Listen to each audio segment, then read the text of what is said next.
Good morning, students. Now we will see what happened in the last part of the lesson. Let us see. Regardless of his fame and the speculations about his fate, Tut is one mummy among many in Egypt. How many? No one knows. Because there were hundreds and hundreds of mummies kept in the Egyptian tombs, so nobody knows how many exactly the tombs mummies were kept. The Egyptian Mummy Project, which began an inventory in late 2003, has recorded almost 600 so far and is still counting. That means they have almost found 600 tombs till now, and they are still recovering or discovering many mummies. The next phase, scanning the mummies with a portable CT machine donated by the National Geographic Society and Siemens, its manufacturer. So, National Geographic Society had donated a CT scan so that the mummy could be scanned properly to find out the reasons of the death of King Pharaoh. So, King Tut is one of the first mummies to be scanned. The body of King Pharaoh was the first one to be scanned under CT scanning machine, in death as in life, moving regally ahead of his countrymen. A CT scan machine scanned the mummy head to toe, creating 1,700 digital X-ray images in a cross-section. So they took around 1,700 cross-section images to find out exactly what happened to the body of King Pharaoh.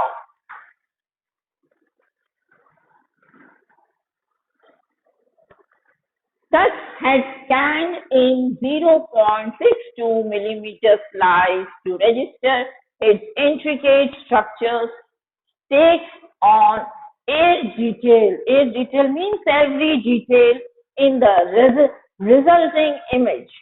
With Tut's entire body, similarly recorded a team of specialists in radiology.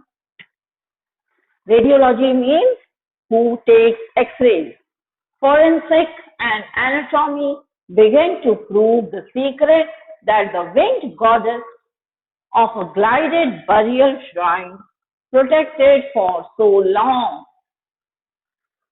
The night of the scan, workmen carried Tut from the tomb in his box like pallbearers who climb a ramp and a flight of stairs into the swirling sand outside, then rose on a hydraulic lift into the trailer that held the scanner.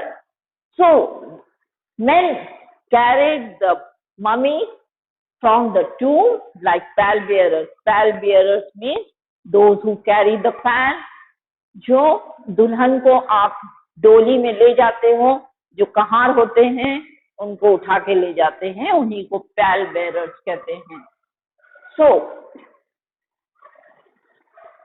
they took him like a pall bearers. They climbed the ramps and reached a higher place and a flight stair. There were some stairs on which into the swirling sand outside, then rose the hydraulic lift into a trailer.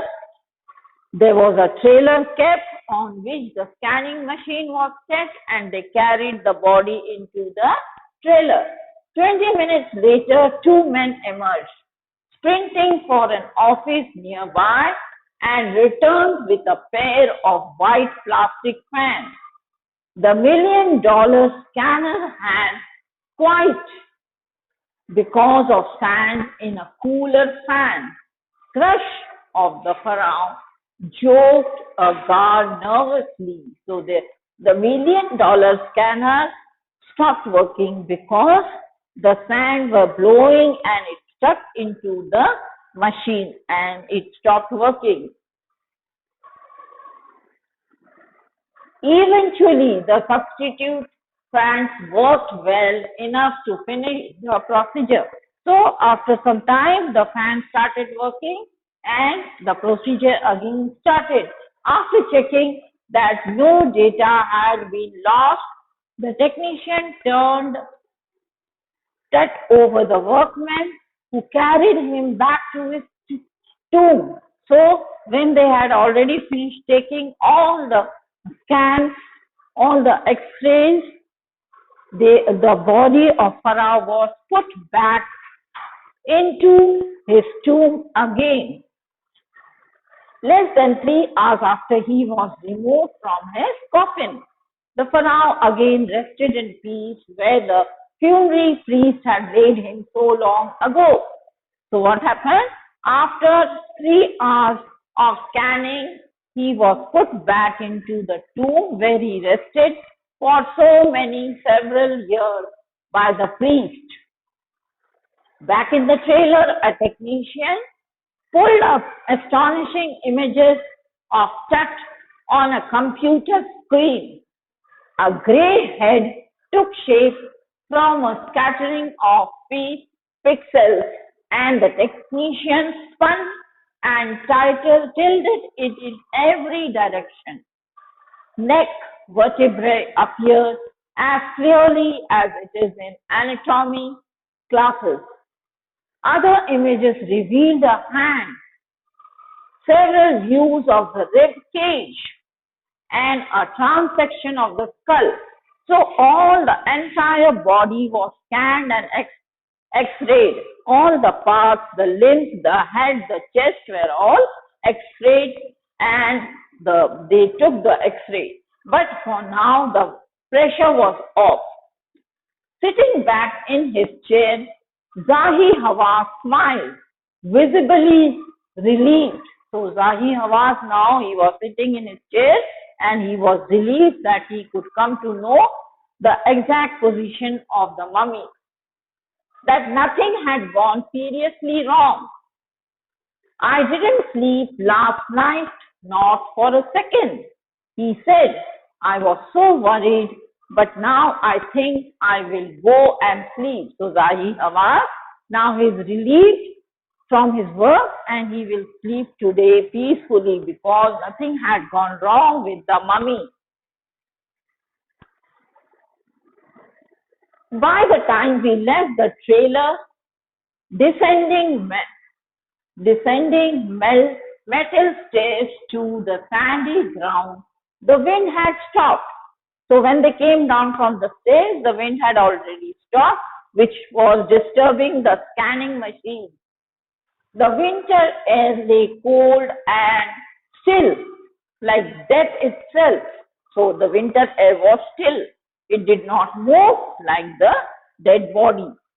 In this valley of departed, just above the entrance to Tut's tomb, stood Orion, the constellation that the ancient Egyptians knew as the soul of Osiris, the god of the afterlife, watching over the body.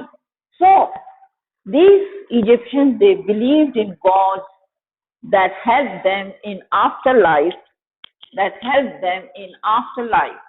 They are known as Orion. That tomb stood Orion. On the top of the tomb, there lies a god called Orion. The constellation Orion is we call Saptarishi, that the ancient Egyptians knew as the soul of Osiris. Soul of Osiris means the god of afterlife. They believe that there is a god of afterlife which is called Osiris, watching the boy king. So the Egyptian used to believe that the god of afterlife will take care of the boy king who had died quite early. So we come to an end of this lesson. I hope you have followed the lesson. It was quite interesting to know more about the Egyptian mummies that laid underground for several thousand years. So for today, thank you and read the lesson carefully again.